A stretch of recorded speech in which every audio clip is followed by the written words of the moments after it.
বাসি রুটির মধ্যে 1 চামচ সুজি দিয়ে আজকে একটা দারুণ নতুন রেসিপি তৈরি করেছি। বানানো খুবই সহজ আর এই রেসিপি একবার দেখলে বাসি রুটি কিন্তু রোজ রোজ বাঁচাতে মন চাইবে। নমস্কার, আমি নীলিমা, আপনারা দেখছেন এনপি টেস্টি ফুড। তো চলুন বন্ধুরা, বাসি রুটির ভেতর সুজি দিয়ে কি তৈরি করেছি আজকে সেই রেসিপিটা দেখে নেওয়া যাক।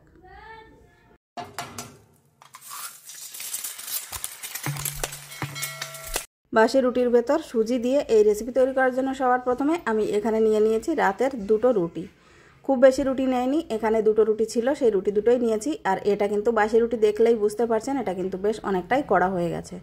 চেষ্টা করবেন রাতে যদি এক্সট্রা রুটি থেকে যায় তাহলে একটু ফ্রিজে রেখে দেওয়ার। ফ্রিজে রাখলে রুটিগুলো কিন্তু একটু কড়া হয়ে যায়, সেক্ষেত্রে এই রেসিপিটা তৈরি করতে অনেক বেশি সুবিধা হয়।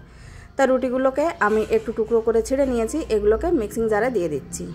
এবার এই রুটির টুকরোগুলোকে 1 মিনিট খানেকের মতো মিক্সির মেশিনটা চালিয়ে একটু গুঁড়ো করে নেব। খুব বেশি গুঁড়ো না হলেও চলবে, এরকম একটু গুঁড়ো হলেই হবে।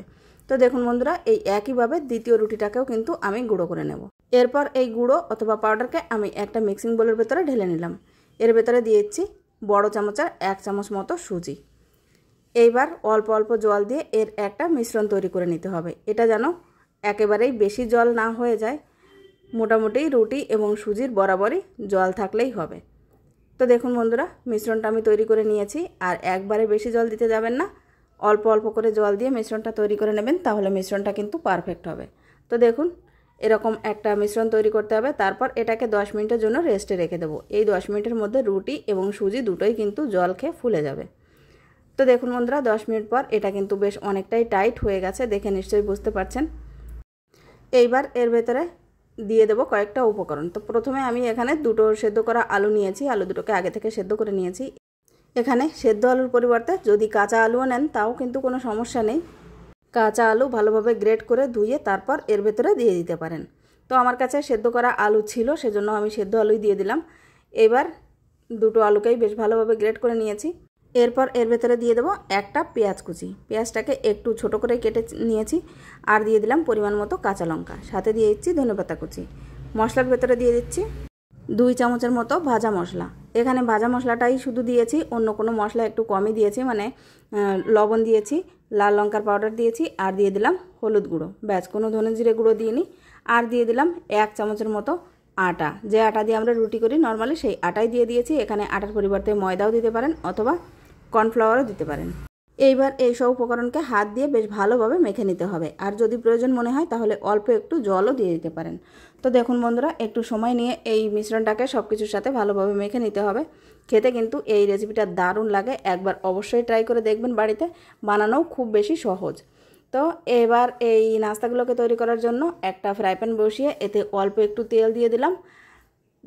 দেখেও নিশ্চয়ই বুঝতে পারছেন তেলের পরিমাণটা কিন্তু খুবই কম, 1 টেবিল চামচের মতোই হবে। এবার এখান থেকে কিছুটা মিশ্রণ নিয়ে এভাবে ছড়িয়ে দিতে হবে আর একটা পরোটার শেপ দিয়ে নিতে হবে। আপনারা বড় অথবা ছোট যেভাবে চান নাস্তাটা তৈরি করে নিতে পারেন, কোনো অসুবিধা নেই। তো আমি একটু পরোটা শেপেই তৈরি করে নিচ্ছি। তো আজকে আমি তৈরি করছি বাসি রুটি দিয়ে আলুর পরোটা। তো বন্ধুরা, এইভাবে একবার আলুর পরোটা তৈরি করে দেখবেন, খেতে কিন্তু দারুণ লাগে। হাত দিয়ে বেশ ভালোভাবে ছড়িয়ে দেওয়ার পর স্প্যাচুলার সাহায্যে চারি সাইড থেকে একটু রাউন্ড শেপ দিয়ে নিতে হবে, এতে করে দেখতেও সুন্দর লাগবে। তো বন্ধুরা, এক সাইড একটু বেশ ভালোভাবে সেঁকা হয়ে গেলে তারপর সাবধানে উল্টে দিতে হবে। বন্ধুরা, আজকে এই বাসি রুটি দিয়ে আলুর পরোটার রেসিপিটি যদি আপনাদের ভালো লেগে থাকে অবশ্যই একটা লাইক করার অনুরোধ রইল। আপনাদের করা একটা লাইক আমাকে নেক্সট ভিডিও তৈরি করার জন্য অনেক বেশি মোটিভেট করে। আর আজকের এই ভিডিওটা যদি আপনারা ইউটিউব থেকে দেখে থাকেন তাহলে চ্যানেলটিকে সাবস্ক্রাইব, এবং যদি ফেসবুক থেকে দেখে থাকেন তাহলে পেজটিকে ফলো করে নেন, অনুরোধ রইল। আর যারা অলরেডি সাবস্ক্রাইব করে দিয়েছেন তাদেরকে জানাই অসংখ্য ধন্যবাদ। এভাবেই আমার পাশে থাকবেন। তো বন্ধুরা, একটা পরোটা আমি সেঁকে নিয়েছি, এই একইভাবে বাকি পরোটাগুলোও কিন্তু তৈরি করে নেব। এই পরোটাগুলো একটু মোটা টাইপের হয়ে থাকে, খুব বেশি পাতলা কিন্তু হয় না। তো দেখুন, এই একইভাবে আবারও মিশ্রণটাকে তাওয়ার উপর ছড়িয়ে দিলাম। তারপর স্প্যাচুলার সাহায্যে উপরের সারফেসটা একটু বরাবর করে নিতে হবে এবং সাইড থেকেও একটু সমান করে নিতে হবে, তাহলে দেখতে বেশ ভালো লাগবে। বন্ধুরা, বাসি রুটির তো অনেক রকম রেসিপি আমার চ্যানেলে আগে থেকে আপলোড করা আছে। আরও একটা নতুন রেসিপি দিয়ে দিলাম। আপনারা চাইলে বাসি রুটির রেসিপিগুলো এভাবেই ট্রাই করে দেখতে পারেন, খেতে কিন্তু দারুণ হয়। তো সবগুলো পরোটা আমি এখানে তৈরি করে নিয়েছি। আর এই পরোটাটা খেতে কিন্তু কোনো প্রকারের সস বা অন্য কোনো কিছুর প্রয়োজন পড়ে না। তবে যদি আপনারা চান নারকেলের চাটনি অথবা গ্রিন চাটনি অথবা টমেটো সস দিয়েও খেতে পারেন। এই রেসিপিটা দেখে বাড়িতে একবার অবশ্যই ট্রাই করে দেখবেন। আজকের পর থেকে বাসি রুটি থাকলে কিন্তু আর ফেলে দেওয়ার কথা মাথায়ও আসবে না। ছোট থেকে বড় সবাই খুব খুশি হয়েই খাবে এই রেসিপিটা, আর খেয়ে কেউ বুঝতেই পারবে না এটা বাসি রুটি দিয়ে তৈরি। তো বন্ধুরা, আজকের মতো ভিডিওটা তাহলে আমি এখানেই শেষ করতে চলেছি। আবারও ফিরে আসবো একটা নতুন রেসিপি নিয়ে। ততক্ষণ পর্যন্ত সবাই খুব ভালো থাকবেন, সুস্থ থাকবেন। যারা এই পর্যন্ত ভিডিওটা দেখে নিয়েছেন অবশ্যই একটা লাইক করে যাবেন। আজকের এই ভিডিওটা এতক্ষণ পর্যন্ত ধৈর্য ধরে শেষ পর্যন্ত দেখার জন্য আপনাদের সবাইকে অনেক অনেক ধন্যবাদ। নমস্কার।